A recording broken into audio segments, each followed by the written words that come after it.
we are live now. It's the little square button on the sidebar here, and you just punch it. Oh, so we're live? We're live. We don't have any viewers yet, but Hey, everyone, this is Paul with jonesingfortools, live at the JFT studio. Today is the very first day I went live. I have no idea what I'm doing. Well, actually, I do. My friend Daniel got a couple YouTube channels, and we're just like everybody else trying to get more subscribers and stuff. And he said, hey, I'm going to try going live. So he did, and you know what? It worked for him. So I'm jealous. So here I am. I'm trying the same thing. What are we going to talk about? I had no idea. If we ever get a viewer, whatever you want to talk about, that's what we're going to talk about.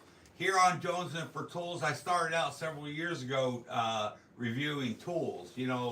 Monkey wrenches, ratchets, sockets, different things, and I enjoyed doing that. But I started getting bored, so I started doing other things like working on cars, showing how to put in headlight bulbs or camping equipment, EDC. So I started going into all that, and so a lot of that is what I've been doing lately. Now, for the past year, truth be told, some companies have sent me things like a lot of them flashlights for some reason. O-Light sent me a lot of flashlights to do reviews, and I've done them, just honest reviews. I don't get paid by them. Some of them want to give me money, but I said, no, I don't want to mess with the IRS. But send me the product, and if I like it, I'll do a review. So that's what I've been doing lately.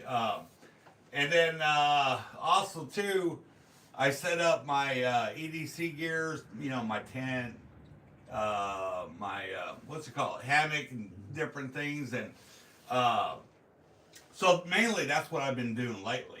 But we got one looker right now. What Daniel, what's the name of the person? we've got two people. Two people, ooh. And if our viewers would like, we would love to know where you're watching from today. Where are you watching from, and what do you want to talk about? I have a lot of stuff I talk about that I haven't did reviews on yet. Look, folks, look at all these toolboxes. He's not kidding when he says he has enough stuff to talk about. So whether it's your go-to tool or an item that your everyday carry, Paul wants to know so he can break it down for you. Eric, let me give you an example. So let me drink my coffee. So a couple weeks ago, I get on eBay and different things, and I find stuff I think might be interesting. So I get them to do reviews on them. And I bought this water thing. It goes on your backpack. It looks similar to the military one, but it's not. But I got tricked. The military one uses what's this brand called? What's this brand? What's the main brand for these things? Hold on, everybody. I always say in my videos, one take, that's all, but we're live, so it is one take. Camelback, right? So Camelback provides these hydration systems for the military. And when I bought this, I thought I was buying the military one, military surplus, right? But I should have known better because they said new.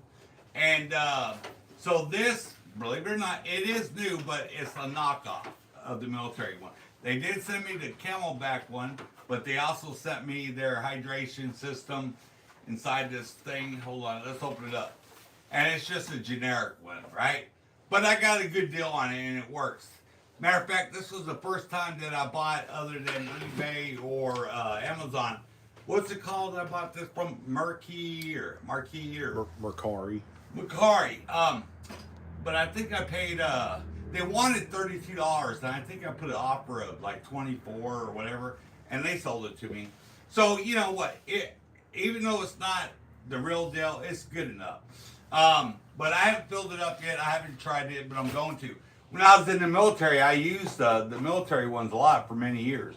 I spent 22 years in the Army, but I retired now, and I've been retired since 2010. And I got a lot of bad habits like smoking. So I'm smoking. If that offends you, I understand.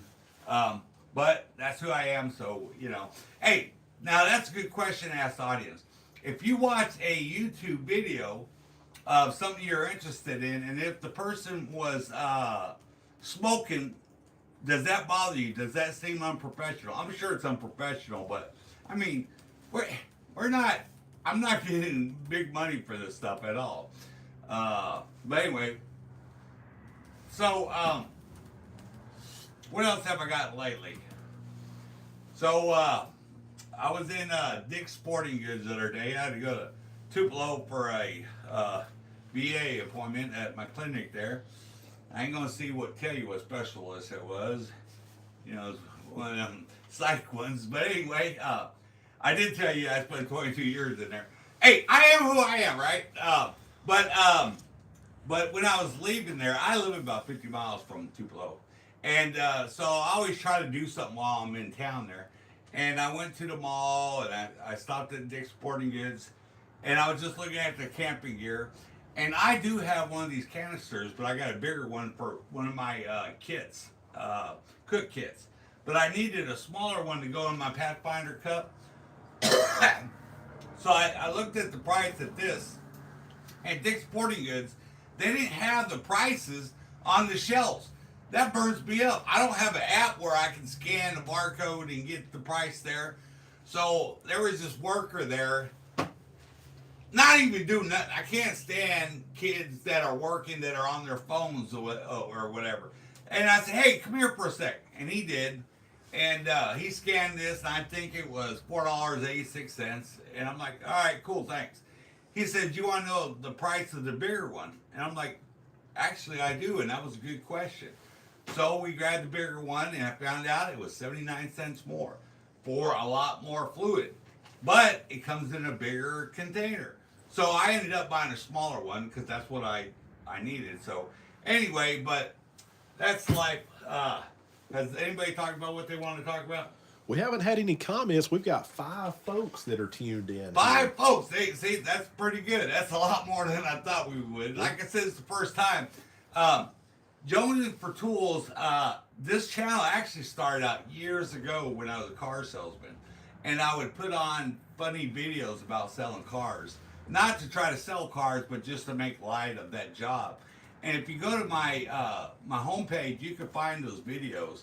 And on one of them, I talked about a 1979 black Cadillac. All right, you know, and the car was traded as a POS. And you know, I would talk about the spare tire on the car, and I said it even has a spare tire, and it's already mounted. You know, and then it had tape on there on holding something on the car, and I said it even has astronaut tape. If the Space Shuttle Challenger would have had it, it wouldn't have blew up.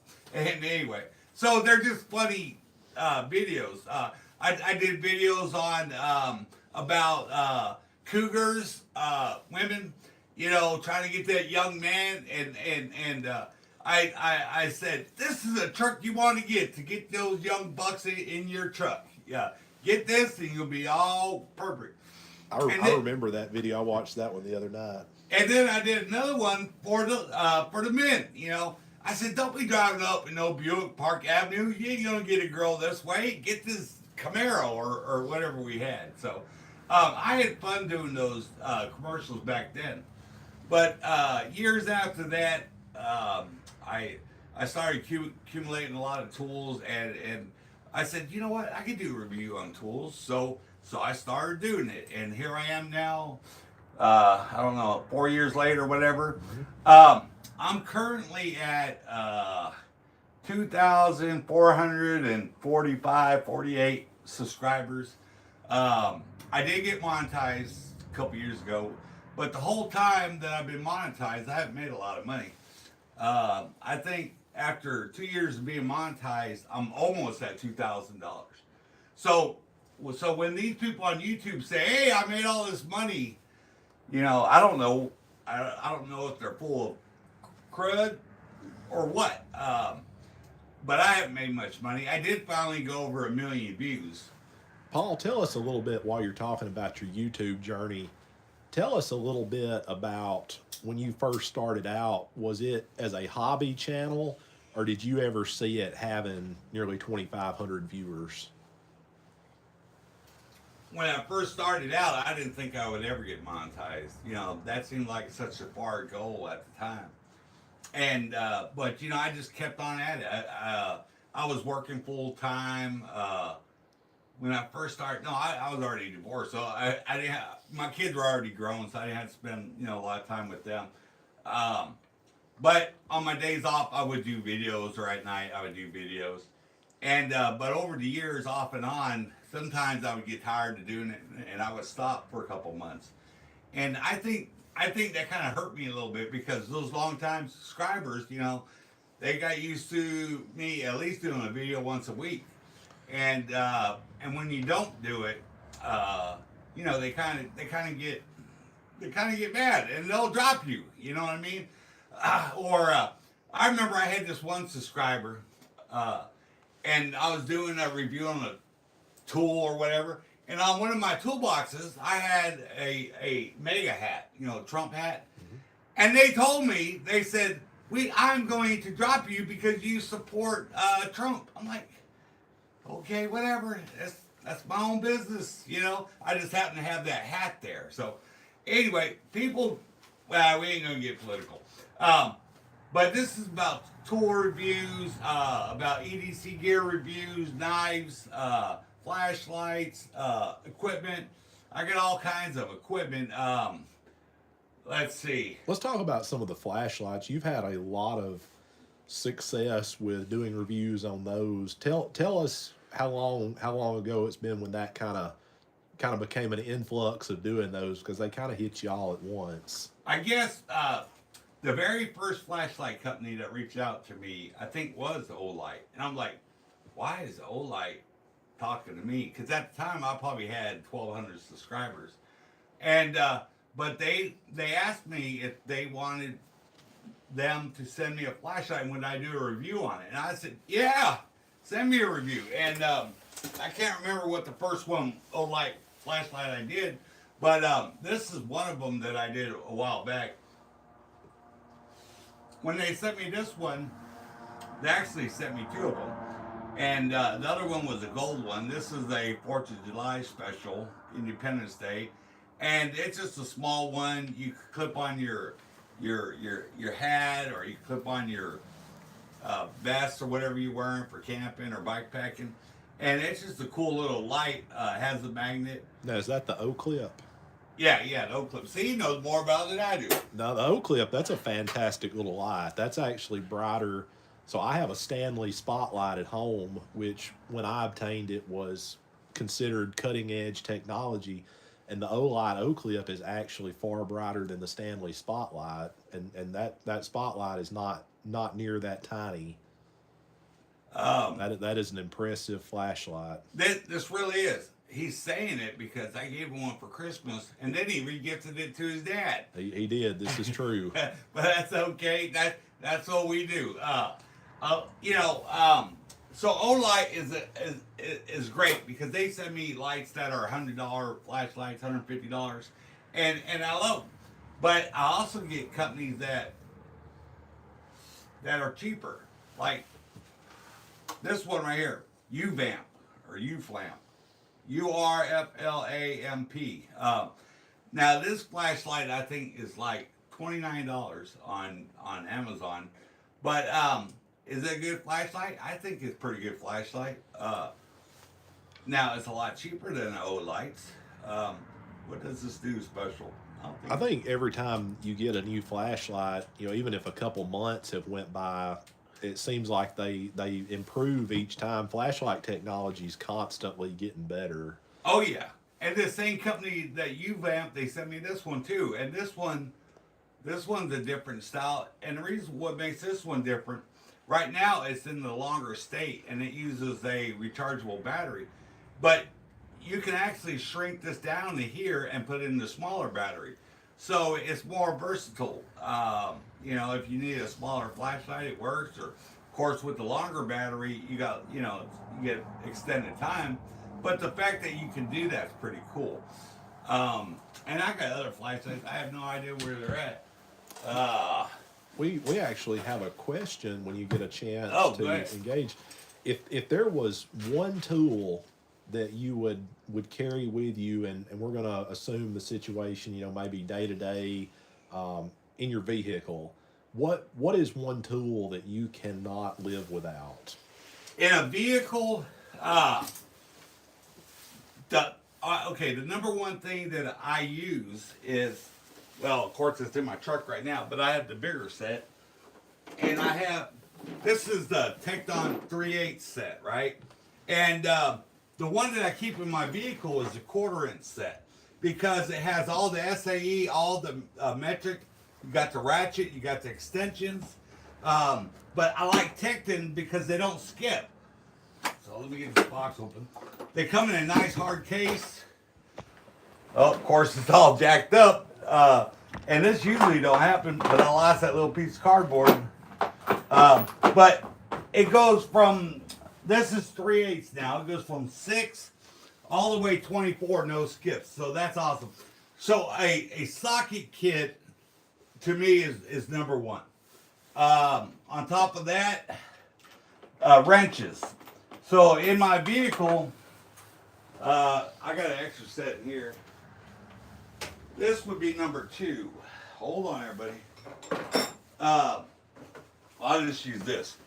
But these are gear wrench ratchet wrenches. This is the stubbies.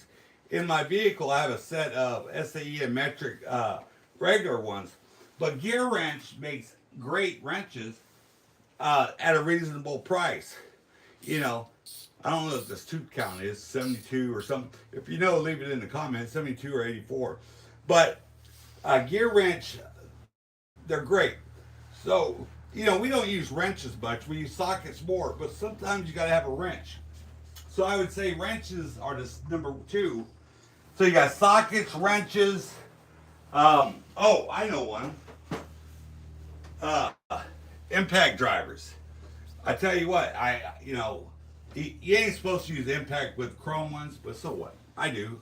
And I haven't broke one yet using them as an impact socket. But having an impact driver in my vehicle has saved me a lot of time. One, to take lug nuts off. So, and 2, when I'm working on, like, what are the problems you usually run into while driving? I like to drive across the country. And I got a sister that lives in, where does she live? Coeur d'Alene. Yeah, Coeur d'Alene, Idaho. I'm glad he knows. I don't. And then my other sister lives in Puyallup, Washington, but I always just call it Tacoma.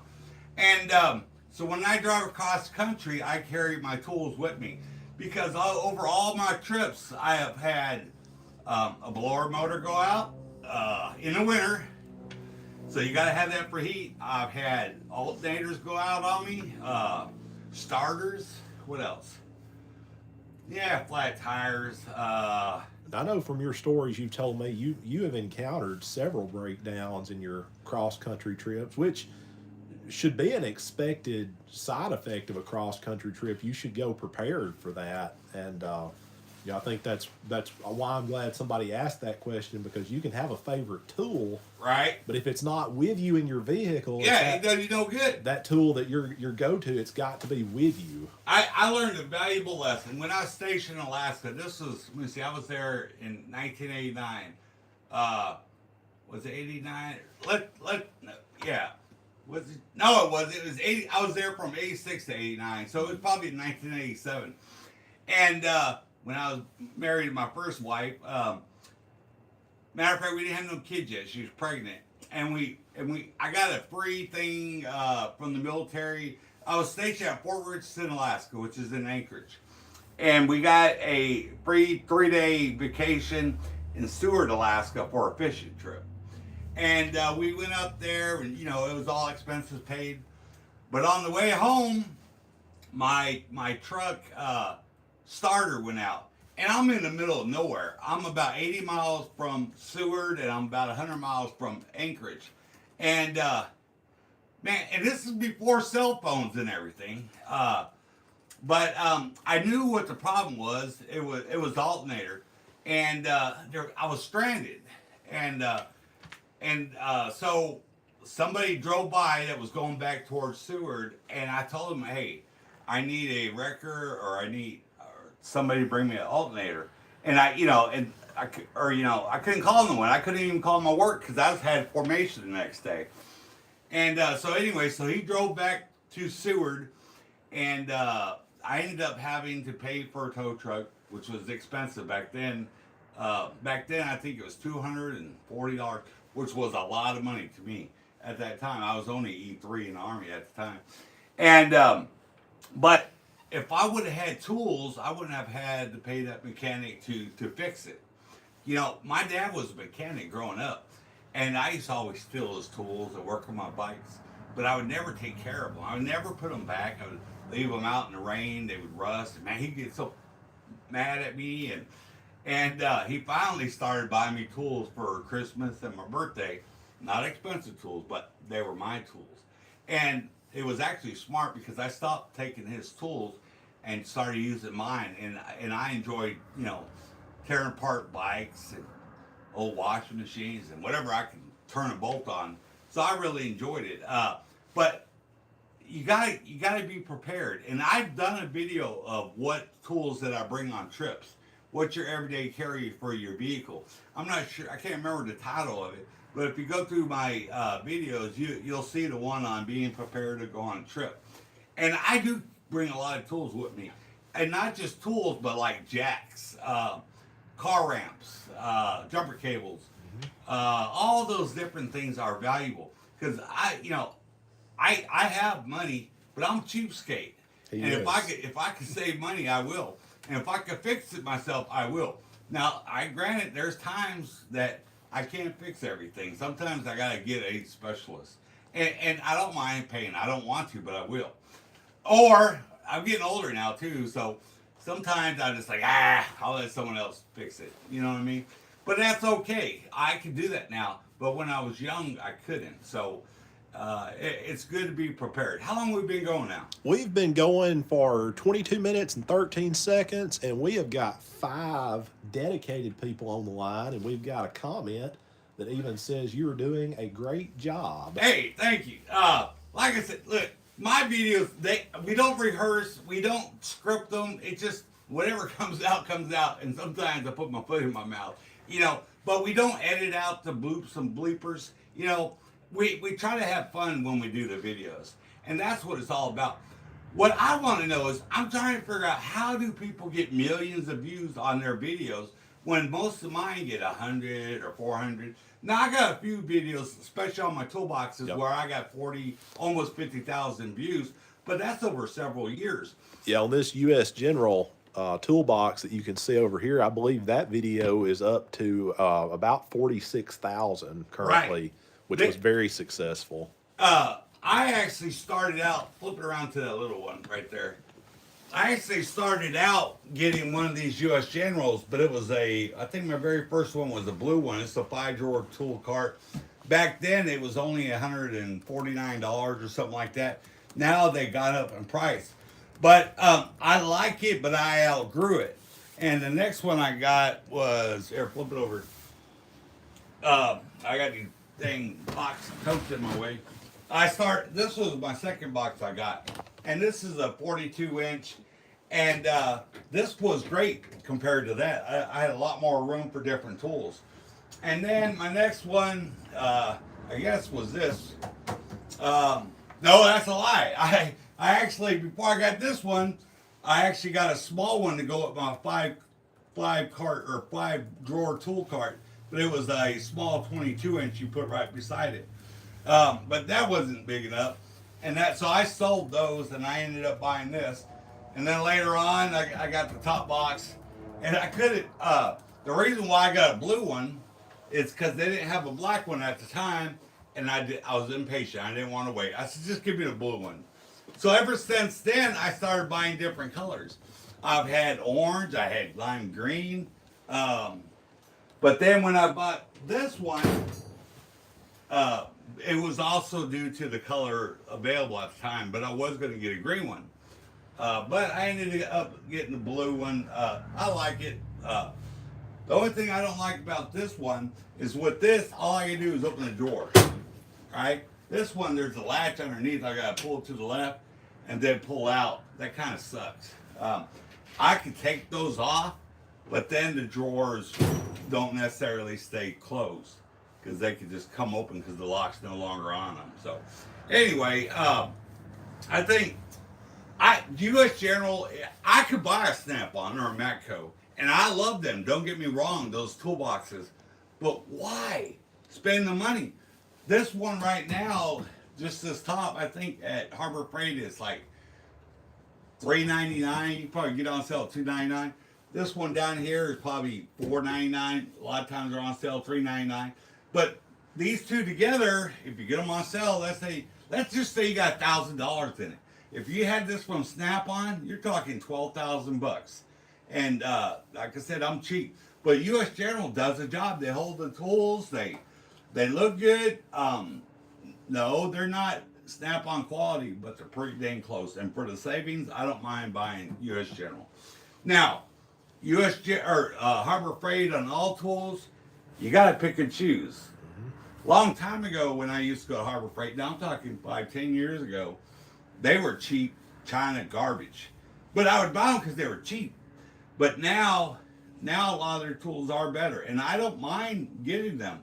But for sockets, companies like Tecton, they're mid-tier brand, but they're decent. Well, they're not as cheap as they were when I bought them, but they're still a great price and no skips on the sockets. That's very important. Same thing with wrenches. I love a company that makes no skips. Yeah, I know you can use the SAE equivalent, but that's not the point. I want all my sockets, all of them, and then I can just grab what I need, right? So, bada boom, bada bing. But listen, I think we're going to wrap this up. And I think we'll do more of these. But until then, we appreciate your time here on Jones and for Tools. And we do ask you to subscribe and tune in next time, and hopefully you have a couple of laughs. But I appreciate you and your time. And we'll see you next time on Jones and for Tools.